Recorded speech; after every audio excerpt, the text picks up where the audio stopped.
Okay, so this is part 3 in our dream tattoo tutorial.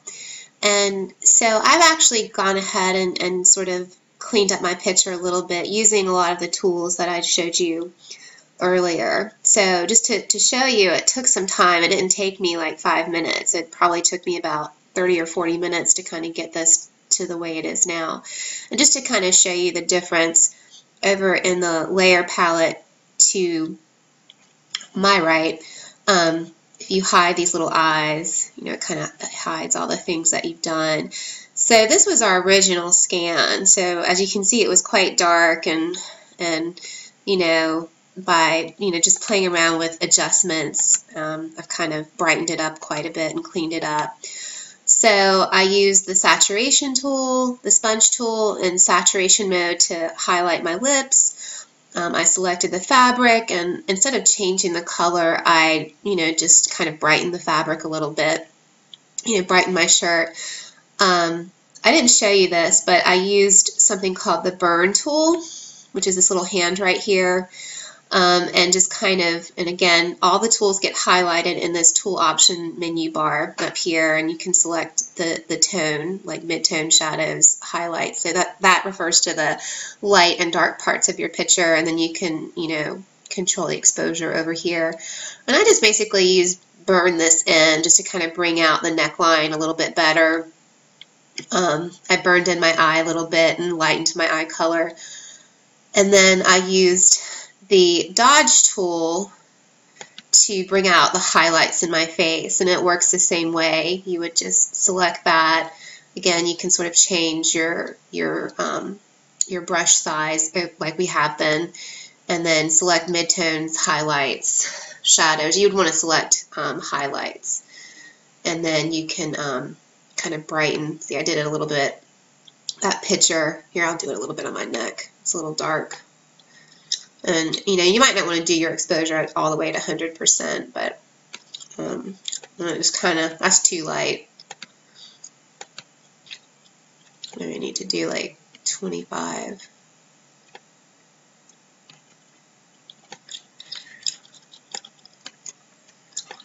Anyway, the burn tool operates sort of the same way.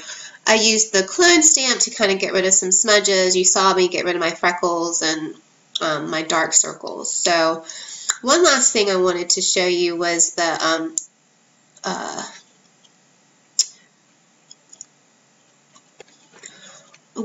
quick mask mode for selecting. So in your toolbox over here, you have different ways. In your nature scan, you use these different rectangle and elliptical marquees to select part of the picture and change it. It just creates a geometric shape. The lasso tools are more sort of organic, sort of free-flowing selections.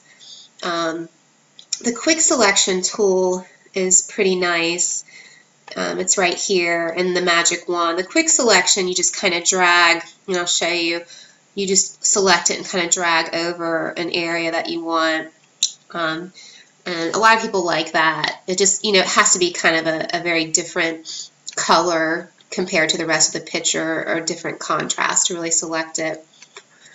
And then quick mask mode is really cool. So I did want to show you that. I started to show you, and then I ran out of time. So let me do that for you really quick. So say I wanted to change the color of my hair. So again, make sure you're in the background copy. This little button right here with a square and a circle, you click that, and then you have to select the brush tool. And then I'm going to paint the color of my hair. It's sort of a red color, and basically it's a masking tool. It's like using masking tape, and then you you paint over it, and it leaves that area protected. So that's what this quick mask mode is. So I'm going to stop it, but as you can see, I'm sort of painting my hair. I'm going to stop it for just a minute and just finish this up, and then I'll show you how to change the color of the hair. Okay, so once you've sort of painted over the area that you want to mask, you click the mask mode, which is, again, this rectangle with a circle, to turn it off. So now you see where it kind of has done a selection around where I painted. You have to do select inverse, okay, because remember, it's masking, so it's protecting what you painted. So to change what you painted, you have to select inverse. So now my hair is just selected, or what I could select of it. So you can change your hair color, and you can also do this with eye color as well. So again, go to Image, Adjustments, and then you can do Hue, Saturation, and actually change the color of the hair, so you can give yourself blue hair. And you can try to change it, to be more natural too. Like if you want to see what you look like with brown hair or really dark hair. So that's kind of brown. And then you could play around with the saturation. I'm making myself more of a redhead. And then you could darken it. So that's something you could sort of play around with too. I just wanted to show you. I'm not going to use it though, but I want you guys to experiment with it. Okay, and then, if you like what you did, you hit select, deselect, and there are the changes. And then again, you can go to Window, History. Sorry, my dogs are. So you can go to Window, History, and, oh, I actually shut it off. So Window, History, and then, you can go back to where you actually just opened it, or however far back. So I'm just going to go back to here. And then again, if you have a selection, I always just go select, deselect. Alright, so again, I do want to see a significant change from your original scan. So before you actually do the tattoo part, I want to be able to click through your layers like this and really see that you took the time and effort to adjust your scan, and you just didn't spend like a minute on it and the rest of the time on your phone. So you are going to get a grade on these, and I'm going to be a lot harsher than I have been. Alright, so to actually do the tattoo part, what you're going to want to do after you're done sort of editing your scan, go ahead and flatten it. So go to Layer, Flatten Image. Okay, that will just give you a fresh start. And then Save As. Go File, Save As, and then rename it. So again, try not to save over your original pictures so that you have them. And then you can rename it whatever. Edited Scan. I'm going to do 2 since I have one already. I think this one is better that I did. And then you hit Save. Okay, and then hit OK. Alright, so to do the actual tattoo part, what you want to do first is you want to select the area that you're actually going to do the tattoo overlay on. And some of you scanned your hands, and you can do just your hands if you want. So again, you can be creative and do this however you want. But try it first with your face. So we need to select your face. I think the easiest way to do it is to use the quick selection tool. So again, click that and then just kind of drag it,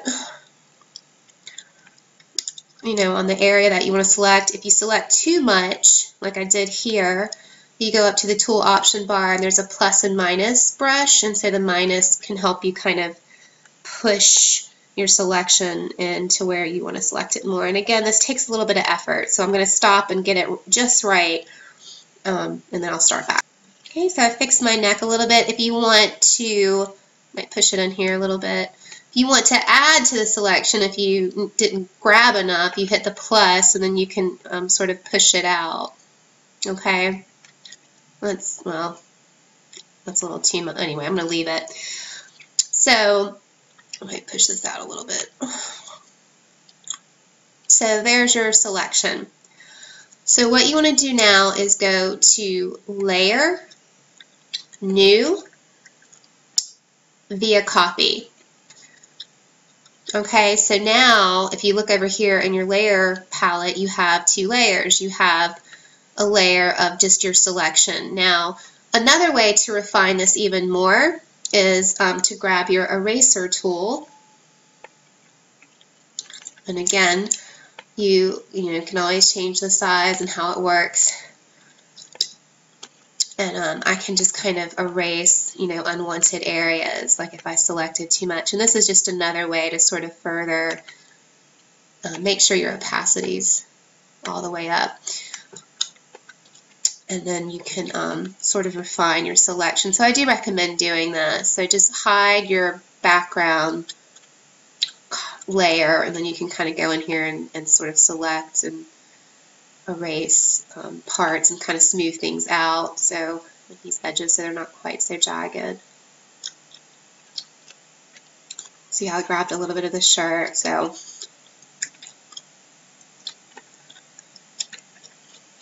anytime you use that layer via copy, you can do this with anything. So if you just want to do the hands, you can just select the hands and do this.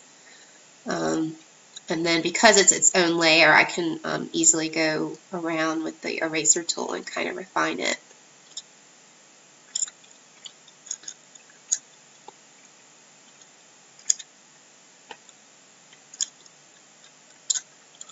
And again, it doesn't have to be super perfect.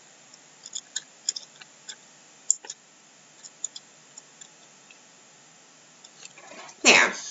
And then I can bring back my face, the rest of it. So now what you want to do is you want to bring up your pattern that you selected. So let's see, go into your folder, and I'm just going to use this one, and you right click, open with, and just open it in Photoshop.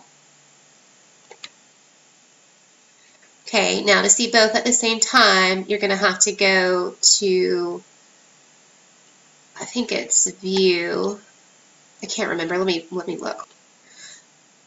Okay, so you go to Window, Arrange, and then you want to do Float All in Windows, and so this just allows you to see both at the same time, and you can move them around. Okay. So what I want you to do is activate. So you have to make sure you have the right one activated, depending on which one you want to work on. So I'm going to go back to my portrait. I'm going to hide my background layer. Actually, no, I'm not going to do that.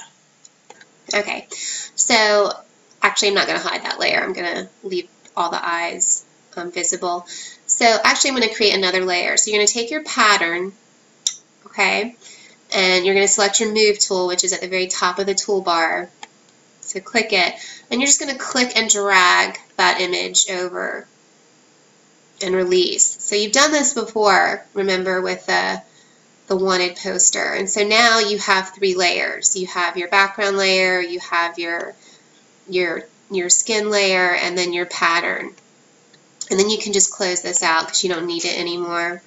One thing I want you to do is I do want you to change the names or get in the habit. So go into your layer and maybe click that, just name it something like Overlay.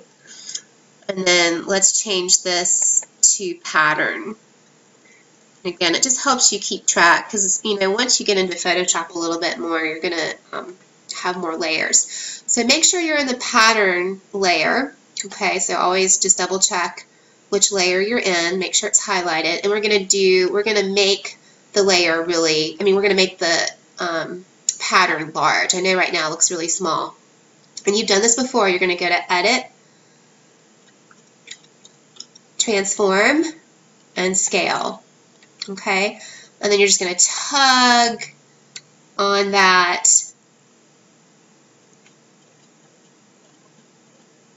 oh, sorry, I thought I was running out of time. You're going to tug, and you want to keep doing it till it pretty much covers the whole area that you selected, and then some. So, and don't worry about it looking pixelated right now, okay?